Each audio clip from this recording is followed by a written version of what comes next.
به نام خدا. سلام دوستان عزیزم، وقتتون بخیر باشه. پادکست صدای سکوت امروز رو با کتابی زیبا و جذاب شروع میکنیم. کتاب من خانه‌ام، پاره‌نامه‌هایی از عباس کیارستمی، مترجم سحر دولتشاهی و ناشر نظر هستش و نوع جلدش شومیز هستش و در سال 1404 این کتاب چاپ شده. لطفاً با من همراه باشید تا معرفی کوتاهی از این کتاب رو برای شما بخونم و سپس زندگی نامه آقای عباس کیارستمی رو برای شما بخونم. لطفاً با من همراه باشید. تصویر عمومی از عباس کیارستمی تصویر هنرمندی جهانی و فیلمسازی است که همواره در سفر بود. اما کتاب من خانه‌ام با عنوان انگلیسی I am home چهره‌ای دیگر و کمتر دیده شده از او را به نمایش می‌گذارد. کیارستمی به مثابه یک همسر، یک پدر و مردی که عمیقاً درگیر ساختن و معنا بخشیدن به مفهوم خانه است. این کتاب که مجموعه‌ای از پاره‌نامه‌هایی از عباس کیارستمی است، توسط پسرش بهمن کیارستمی گردآوری شده و دریچه‌ای صمیمی و شخصی به زندگی این هنرمند بزرگ می‌گشاید. داستان شکل‌گیری کتاب من خانه‌ام. بهمن کیارستمی در مقدمه کتاب روایتی از چگونگی شکل‌گیری این مجموعه ارائه می‌دهد. او که درگیر دعواهای حقوقی بر سر مالکیت آثار پدرش بوده، با این جمله از یک قاضی روبرو می‌شود: انگار اهمیت چندانی برای خانه و خانواده قائل نبوده. این کتاب در واقع پاسخی مستند و عمیق به همین جمله است. بهمن کیارستمی با کنار هم گذاشتن نامه‌ها و یادداشت‌هایی که پس از مرگ پدرش در همان خانه پیدا کرده، نشان می‌دهد که خانه نه تنها برای کیارستمی اهمیت داشته، بلکه یکی از دغدغه‌های اصلی و مرکزی زندگی او بوده است. این مجموعه کوتاه و مصور از 3 بخش مجزا تشکیل شده که هر یک دوره‌ای از زندگی کیارستمی را از خلال نوشته‌های شخصیش به تصویر می‌کشد. 1. نامه‌های لندن شامل بخش‌هایی از 24 نامه‌ای است که عباس کیارستمی در سال 1356 برای همسرش در لندن می‌نوشته است. این نامه‌ها که موضوع اصلیشان سختی‌ها و تلاش‌های مربوط به ساختن خانه مشترکشان در تهران است، تصویری از دوران خیال پردازانه و عاشقانه از زندگی مشترک آنها را نشان می‌دهد. 2. نامه به مشاور تنها پاره‌ای از یک نامه به دکتر اخوت، روانکاو و مشاور خانوادگی که درباره سرنوشت همان خانه پس از جدایی نوشته شده و نشان دهنده پایان آن رویای مشترک است. 3. یادداشت‌های یخچال مجموعه‌ای از یادداشت‌های روزمره که در دهه 60 پس از جدایی میان کیارستمی و 2 فرزندش در یخچال رد و بدل می شده است. این یادداشت‌های ساده تصویری لطیف از کیارستمی در نقش یک پدر تنها و مسئولیت پذیر ارائه می دهد. این کتاب اثری است که حاصل تلاش یک خانواده است. نوشته‌ها از عباس کیارستمی از سال 1319 تا 1395 کارگردان بزرگ سینمای ایران است. گردآوری و مقدمه روشنگر آن توسط پسرش بهمن کیارستمی انجام شده و ترجمه متون انگلیسی آن بر عهده سحر دولتشاهی بوده است. این اثر را نشر نظر به چاپ رسانده. کتاب من خانه‌ام یک زندگی نامه رسمی نیست، بلکه مجموعه‌ای از تکه‌های پراکنده و صمیمی است که شاید بیش از هر زندگی نامه کاملی روح و شخصیت واقعی هنرمند را آشکار کند. این اثر برای علاقه‌مندان به آثار عباس کیارستمی و کسانی که به دنبال درک جنبه‌های شخصی و کمتر دیده شده زندگی هنرمندان بزرگ هستند، کتابی ضروری و تأمل برانگیز است. اما با همدیگه گوشه‌هایی از زندگی عباس کیارستمی رو برای شما میخونم. عباس کیارستمی متولد 1 تیر 1319 و درگذشت 14 تیر 1395 فیلمساز و عکاس ایرانی بود. کیارستمی به عنوان یکی از تاثیرگذارترین سینماگران جهان نیز شناخته میشد. او از سال 1970 میلادی در کار سینما شروع به فعالیت کرد و بیش از 40 فیلم بلند، کوتاه و مستند ساخت.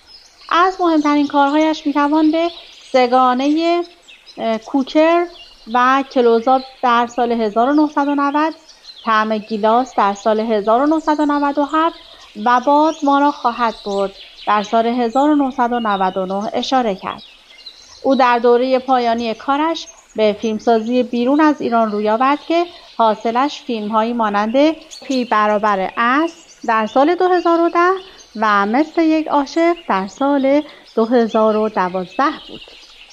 کیارستمی علاوه بر سینما در کارهای دیگر هنری از جمله شعر، عکاسی، چیدمان، موسیقی، طراحی گرافیک، طراحی و نقاشی نیز فعال بود. او را باید در زمره سینماگران جریان موسوم به موج نو سینمای ایران و همتای سهراب شهید ثالث و پرویز کیمیاوی به شمار آورد. سادگی، استفاده از کودکان به عنوان نقش اول و قهرمان داستان، سبک مستندگونه، بهره‌گیری از فضاهای روستایی، حذف کارگردان، شاعرانگی و نیز مکالمه شخصیت‌ها در سواری برخی از ویژگی‌های فیلم‌های کیارستمی. کیارستمی برنده جایزه‌های سینمایی فراوانی. وی 5 بار نامزد جایزه نخل طلایی در جشنواره کن شد و در سال 1997 در 50مین دوره جشنواره فیلم کن برای طعم گیلاس این جایزه را گرفت. وی در جشنواره‌های متعدد معتبر فیلم جهان به عنوان داور حضور داشته است.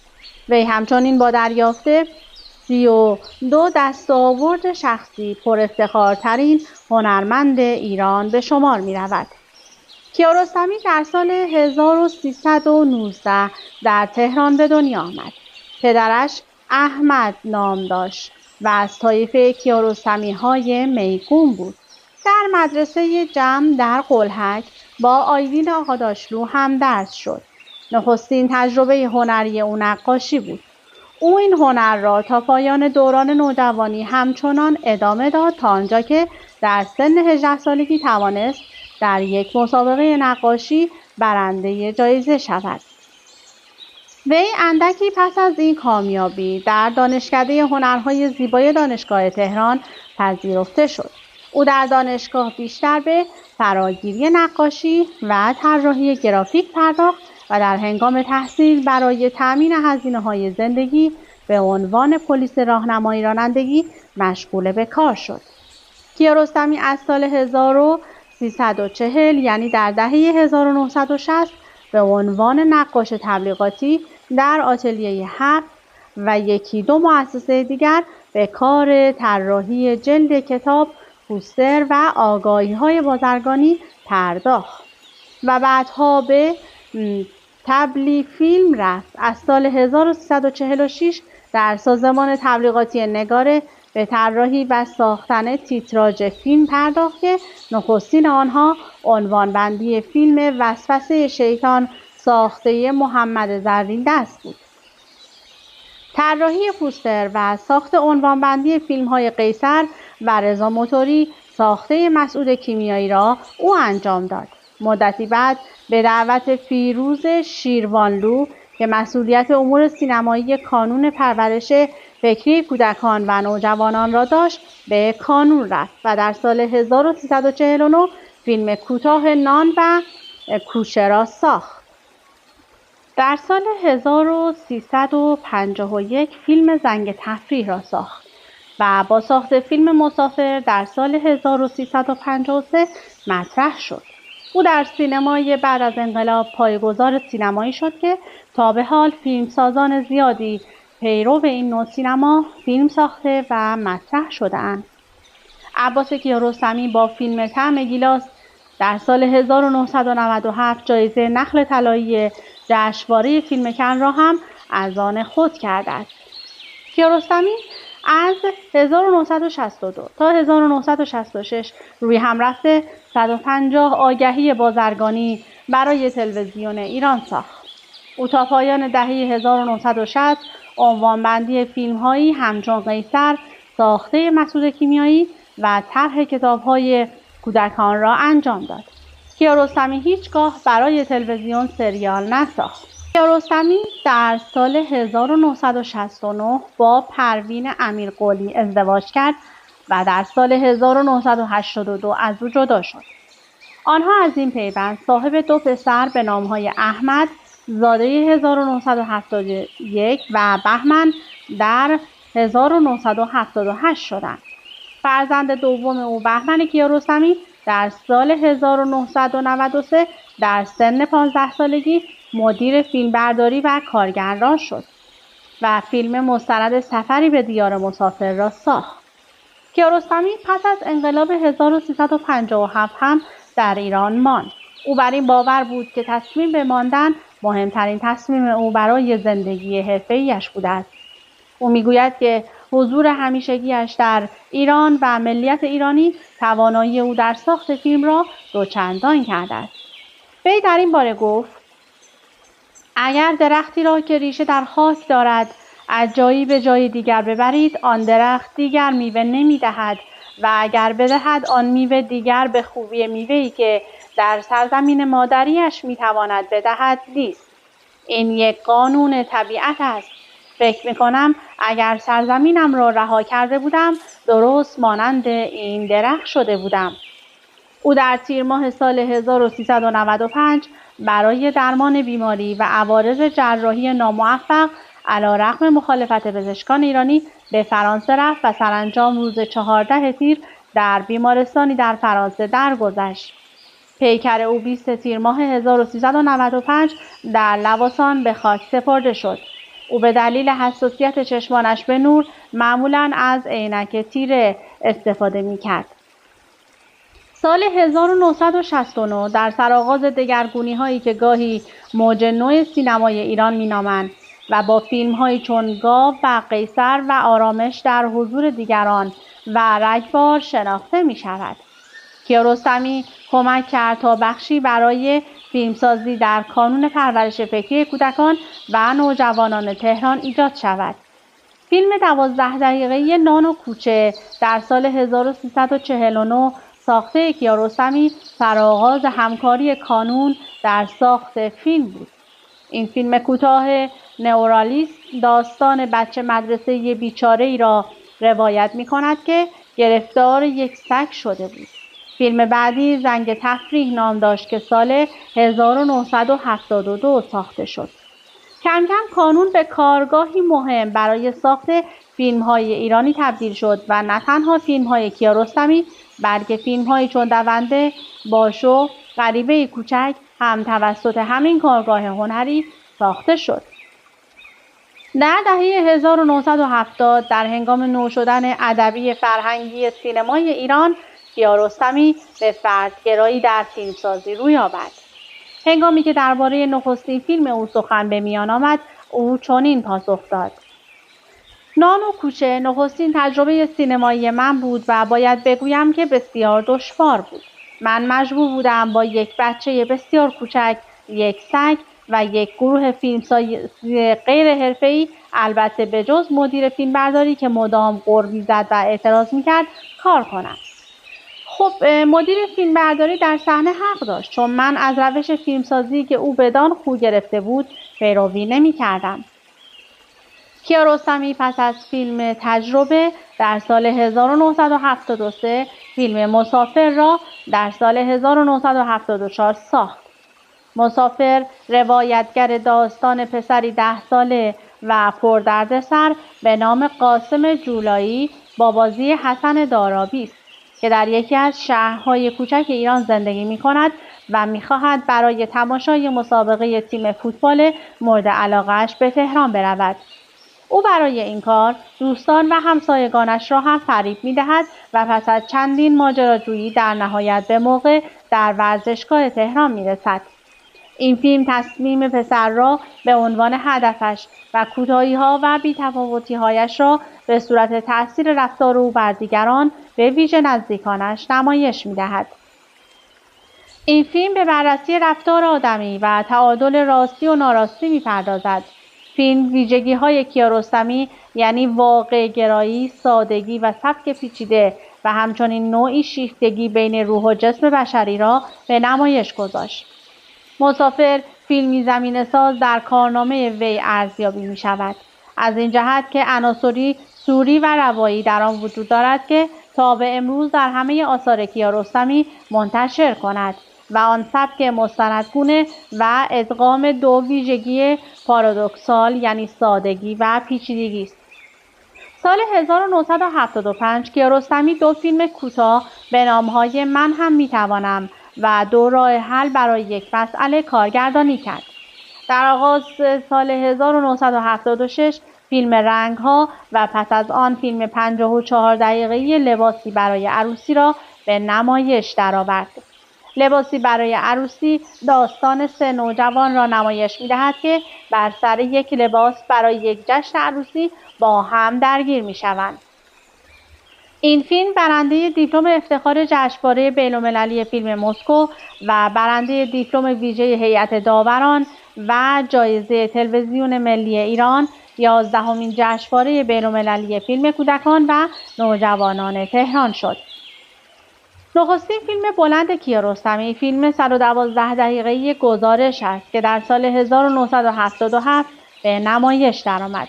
در این فیلم به یک ممیز مالیاتی پرداخته می شود که متهم به دریافت رشوه شده و در ادامه ماجرا یک خودکشی هم در داستان روی می دهد.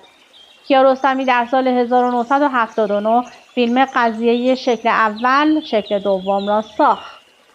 کیارستمی در آغاز دهه 1980 چندین فیلم کوتاه کارگردانی کرد که از جمله آنها میتوان به بهداشت دندان، به ترتیب یا بدون ترتیب، هم سرایان و هم شهری اشاره کرد. کیارستمی با ساخت فیلم خانه دوست کجاست در سال 1987 در بیرون از ایران هم شناخته شد و مورد تحسین قرار گرفت. کیارستمی جایزه گریفون برنزی و مدال طلای شهر را از جشنواره فیلم جیفونی دریافت کرد و در لوکارنو مورد تمجید بسیاری قرار گرفت. وی نامزد پلنگ طلایی، برنده پلنگ برنزی، برنده جایزه کنفرانسیون بین‌المللی هنر سینما، برنده جایزه فیبرشی و برنده جایزه فیلم منتخب انجمن منتقدان فیلم جشنواره فیلم لوکارنو شد. خانه دوست کجاست داستان ساده‌ای درباره یک پسر مدرسه 8 ساله با وجدان را روایت می‌کند که تلاش می‌کند دفترچه دوستش را که در روستای همسایه زندگی می‌کند به او بازگرداند، وگرنه دوستش را از مدرسه بیرون می‌کنند. در طول این فیلم باورهای سنتی روستانشینان ایران نمایش داده شده است. کیارستمی این فیلم را از نگاه یک کودک می‌سازد. بهره‌گیری شاعرانه از منظره‌های روستایی ایران و همچنین نشان دادن واقعیت زندگی از نکات مورد توجه در این فیلم است. منتقدان 3 فیلم خانه دوست کجاست و زندگی و دیگر هیچ و زیر درختان زیتون را به سگانه کوکر مانند کردند، چون هر 3 فیلم روستایی به نام کوکر در ایران را به تصویر می‌کشد. پایه فیلم به زمین لرزه رودبار و منجیل در سال 1369 مربوط می شود که در آن 40,000 تن جانشان را از دست دادند. کیارستمی از نمادهای زندگی، مرگ، تغییر و دوام برای ارتباط 3 فیلم استفاده می کند. این سگانه در دهه 1990 در فرانسه و دیگر کشورها از جمله هلند، سوئد، آلمان و فنلاند بسیار خوش درخشیده و با کامیابی روبرو شد. کیارستمی خود این سه فیلم را به عنوان سگانه نمی‌شناسد، بلکه می‌گوید دو فیلم آخر و طعم گیلاس با هم یک سگانه را می‌سازند و هر سه درباره ارزش زندگی بحث می‌کنند. کیارستمی برای زیر درخت زیتون مورد توجه اکثر منتقدان قرار گرفت. کیارستمی در 1987 داستان فیلم کلید را نوشت و تدوین کرد، اما آن را کارگردانی نکرد. او در 1989 فیلم مشق شب را ساخت. نخستین فیلم کیارستمی در دهه 90 کلوزآپ نام داشت که روایتگر داستانی واقعی بود. داستان این فیلم مربوط به مردی شیفته سینما به نام حسین سبزیان بود که وارد یک خانواده می شود و خود را محسن مخملباف معرفی می کند. در پایان فیلم مخملباف واقعی پیدا می شود و سبزیان در دادگاه می گوید به دلیل علاقه به سینما دست به این کار زده است. بخشی از این فیلم مستند و بخشی از آن استودیویی است.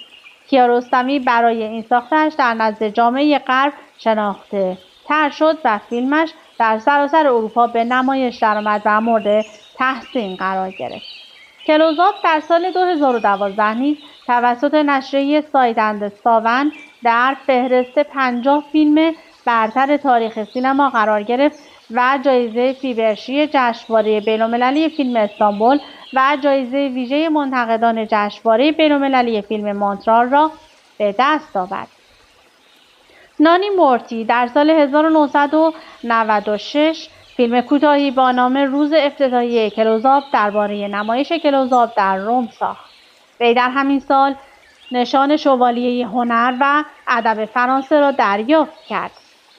کیارستمی در سال 1992 فیلم زندگی و دیگر هیچ را ساخت و برنده جایزه بخش نوعی نگاه در 45مین جشنواره فیلم کن شد.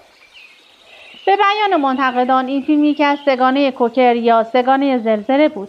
این فیلم درباره یک پدر و پسر است که چند روز پس از زلزله 90 یا 1369 کوکر از تهران به این منطقه می‌روند تا از سلامتی دو پسر جوان که در زلزله بودند با خبر شوند. آنها در جریان سفر به این منطقه با بازماندگان زلزله روبرو می‌شوند که چگونه در سختی به زندگی خود ادامه می‌دهند. کیارستمی در آن سال برنده جایزه روبرتو روسلینی شد. این نخستین جایزه تخصصی بود که او برای کارگردانی یک فیلم دریافت می‌کرد. زیر درختان زیتون آخرین فیلم از سگانه کوکر بود. کسانی همچون آدریان مارتین سبک این سگانه را هندسی می‌دانند، مانند ارتباط الگوهای زیگزاگی در چشم‌اندازها و مناظر هندسی فیلم با زندگی واقعی و نیروهای جهانی. فلاشبک هایی که در مسیر پرپیچ و خم زندگی و دیگر هیچ چیده می شود به نوبه خود ذهن بیننده را به فیلم خانه دوست کجاست در سال 87 یعنی پیش از زلزله می برد. این مسئله به طور نمادین ما را به سوی اتفاقات بعد در فیلم زیر درخت زیتون سوق می دهد. در سال 1995 میلادی میراماکس فیلم زیر درخت زیتون را در امریکا منتشر کرد. کیارستمی برای فیلم تحسین شده زیر درخت زیتون برای اولین بار نامزد دریافت نخل طلایی در جشنواره فیلم کن شد. بعدها کیارستمی فیلمنامه بادکنک سفید و طلای سرخ را برای همکار سابقش جعفر پناهی نوشت. عباس کیارستمی سپس در لومیر و شرکا با 40 کارگردان مطرح جهان مانند دیوید لینچ و میشائل هانکه همکاری کرد. طعم گیلاس فیلم بعدی کیارستمی در سال 1997 بود. این فیلم مورد تحسین منتقدان و سینماگران قرار گرفت. کیارستمی جایزه نخل طلایی جشنواره فیلم کن 1997 و جایزه بهترین فیلم خارجی انجمن منتقدان فیلم بوستون را برای طعم گیلاس به دست آورد و مورد تحسین جهانیان قرار گرفت. مجله تایم در سال 2004 نیز این فیلم را به عنوان یکی از 10 فیلم برتر تاریخ کن نامید. طعم گیلاس در ادامه به عنوان بهترین فیلم خارجی زبان انجمن ملی منتقدان فیلم نیز انتخاب شد. مجموعه کرایتریون در 1 ژوئن 1999 این فیلم را به عنوان یک فیلم منحصر به فرد اعلام کرد. این فیلم درباره مردی است که قصد خودکشی دارد. کیارستمی در سال 1999 فیلم باد ما را خواهد برد را جلوی دوربین برد. وی برای این فیلم نامزد دریافت جایزه شیر طلایی جشنواره فیلم ونیز بود، اما موفق به کسب جایزه شیر نقره‌ای شد. همچنین این فیلم برنده جایزه فیبرشی جشنواره فیلم ونیز گردید و به عنوان یکی از 100 اثر برتر سینمای جهان در دهه گذشته از نگاه برگزارکنندگان جشنواره بین‌المللی فیلم تورنتو انتخاب شد. داستان فیلم در مورد گروهی روزنامه‌نگار است که برای تولید فیلم مستند از آیین سوگواری به روستایی در کردستان می‌روند، اما پیرزنی که قرار است بمیرد نمی‌میرد. یکی از جذابیت‌های فیلم این بود که بیشتر شخصیت‌های آن جلوی دوربین ظاهر نمی‌شدند و فقط صدای آنها شنیده می‌شد. سال 2001 میلادی کیارستمی و همکارش سیف‌الله صمدیان به درخواست صندوق بین‌المللی توسعه کشاورزی سازمان ملل متحد برای ساخت فیلمی مستند درباره یتیمان اوگاندا به کامپالا سفر کردند. وی 10 روز در آنجا ماند و مستند IBC افریقا را ساخت. هدف اصلی سفر در ابتدا آمادگی برای ساخت فیلمی بلند بود، ولی کیارستمی ویرایش کامل فیلم را از طریق قطعه‌های ویدئویی به دست آمده تمام کرد. جف اندرو منتقد کمپانی تایم اوت در مورد فیلم کیارستمی میگوید مانند 4 اثر قبلیش این فیلم هم در مورد مرگ نیست، ولی در مورد مرگ و زندگی است، درباره اینکه آنها چگونه با هم ارتباط دارند و ما چه نگرشی را در مورد همزیستی آنان داریم. 7 فروردین 1395 کیارستمی در پی شدت گرفتن مشکلات جسمی با نظر پزشکان در بیمارستان بستری شد. 14 فروردین 95 خبرگزاری ایسنا خبری مبنی بر اینکه عباس کیارستمی از سرطان دستگاه گوارش رنج میبرد منتشر کرد. کیارستمی به دلایل متعدد از جمله خونریزی داخلی 4 عمل جراحی را پشت سر گذاشت. اولین عمل جراحی درمانی بود. دومین عمل به دلیل خونریزی داخلی صورت گرفت و سومین عمل برای برداشتن کیسه صفرا و آخرین عمل به دلیل عفونت پیشرفته بود. در ادامه روند درمان وی رو به پیشرفت گزارش شد و طول درمان بنا به تشخیص تیم معالج برای کنترل شرایط بیماری عباس کیارستمی در خواب مصنوعی به سر می‌برد. به گفته مشاور وزیر بهداشت یک تیم پزشکی با تجربه پیگیر درمان عباس کیارستمی بود. همچنین حسن قاضیزاده هاشمی وزیر بهداشت به ملاقات کیارستمی رفت و از نزدیک روند درمان او را دنبال کرد. در 15 فروردین نیز بیماری سرطان وی تکذیب شد. در ادامه برای بازتاب اخبار بیماری و سلامتی وی کانال تلگرامی با عنوان اخبار مربوط به روند درمانی عباس کیارستمی راه اندازی شد. محمد شیروانی پس از ملاقات کیارستمی در بیمارستان به نقل از کیارستمی در فیسبوک نوشت من باورم نمیشه دیگه بتونم روی پا وایسم و فیلم کار کنم. اون تو دستگاه گوارش رو داغون کردن. احمد کیارستمی از لحن انتقادی نسبت به وزیر بهداشت و رعایت نکردن عرف و اخلاق توسط شیروانی انتقاد کرد و گفت وضعیت پدر اورژانسی نیست. کیارستمی پس از دوره نقاهت در تهران برای ادامه درمان با آمبولانس هوایی کمپانی MK2 با هزینه تهیه کننده فیلم آخرش که ساخته نشد یعنی مارین کارمیتز راهی فرانسه شد، اما پس از چند روز به علت لخته شدن خون سکته مغزی کرد و در پاریس درگذشت. پس از مرگ کیارستمی کمپین پیگیری پرونده پزشکیش توسط گروهی از سینماگران و دوستدارانش راه افتاد. دویچه وله، تلگراف، نیویورک تایمز، یورونیوز، آسوشیتد پرس، گاردین، الجزیره، هافپس، فرانس 24، CNN هالیوود ریپورتر و BBC لس آنجلس تایم از جمله رسانه و نشریات معتبر جهان بودند که خبر درگذشت کیارستمی را تسلیت و سرتیتر خبر خود نمودند. رؤسای جمهور ایران و فرانسه پیام تسلیت منتشر کردند. وزیران فرهنگ فرانسه و اتریش و وزیر امور خارجه ایران نیز به صورت جداگانه پیام تسلیت خود را برای خانواده و جامعه هنری ایران فرستادند. خب دیگه زمان به من اجازه نمیده که بیشتر از این زندگی نامه زیبای آقای کیارستمی رو برای شما بخونم. امیدوارم که اگر علاقه‌مند به این هستید که به صورت کامل زندگی نامه ایشون رو بخونید، پیگیر باشید و در گوگل سرچ کنید و تا انتها بخونید. از اینکه با من همراه بودید سپاسگزارم. تا وایس بعدی، خدا نگهدارتون.